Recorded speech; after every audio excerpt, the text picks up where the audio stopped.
The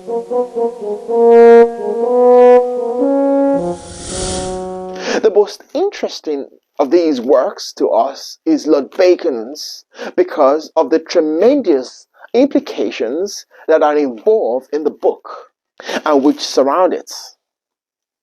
We can therefore really regret that it remained a fragment, that as far as his lordship was concerned, the work was never finished.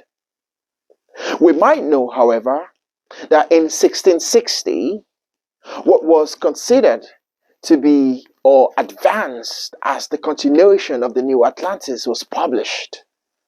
It was published under initials only, and the author of the second section or second part has never with certainty been identified.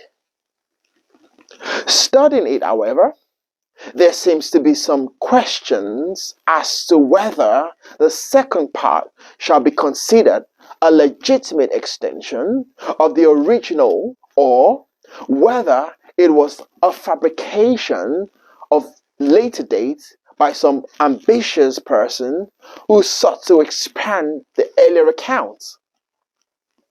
There are two schools of thinking on this, and both sides has considerable armaments, but the matter has never been actually settled. We also realize from our own thinking and study that Lord Bacon was almost certainly deeply and closely involved in the rise of Rosicrucian society in England. We also have reasons to suspect that the society was actually founded in England, although the manifestos would attempt to move it to Germany. In addition, we remember the statement made by Robert Burton in his Anatomy of Melancholy, a very famous nostalgic book of the period, first published in 1621, where Burton distinctly identifies Bacon with Andre. Again, the German theologian who did the Christenopolis. As a footnote to a quotation, Burton writes, Johann Valentin Andre, Lord Verulam. Well, of course, Andre was never Lord Verulam, and the relationship to Bacon is inevitable. There is also much proof and many documents to sustain the fact that Bacon and Andre and Campanella were in communication with each other. And it is quite possible that a good many of these utopian productions arose in a common factory of the minds, inspired by a definite purpose, and that purpose was to support and advance the universal Reformation as expounded in the Rosicrucianas Fama and Confessor Fraternitatis. In any event, the New Atlantis has been tied in many ways to the Rosicrucian problem. John Hayden, who wrote at about 1660 and claimed to have knowledge of the Rosicrucian, published the New Atlantis as a Rosicrucian fable, changing only a few words and introducing the word Rosicrus in 2 or 3 places, where it is not in Lord Bacon's original text. Now, this caused a considerable amount of controversy. In 1660, we must assume that the Lord Bacon's works were rather well known in England. In fact, we know that most of them have passed through several editions, and that the Royal Society, which was based upon Lord Bacon's original concepts, was beginning to take shape and influence in English thinking. Therefore, we cannot assume that the English people were unaware of the New Atlantis, and it is more or less foolish also to assume that Hayden could have hoped that his plagiarization will pass undetected. There seemed to be more reason to suppose that either Aidan himself believed that the New Atlantis was a Rosicrucian fable and therefore felt justified in making these changes, or else it was party to some knowledge and actually knew that Lord Bacon's fable was intended to be a Rosicrucian work.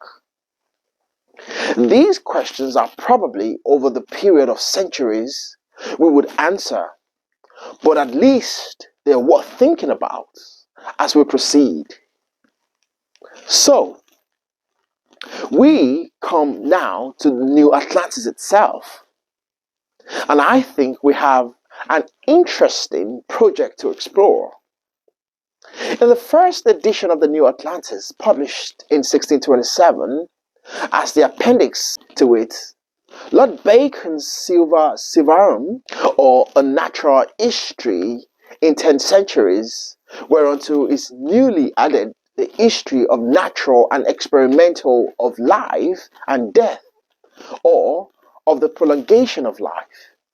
This is part of his great work, the Instauratio Magna, or the textbook of universal knowledge. And the New Atlantis is appended to this as a fragment.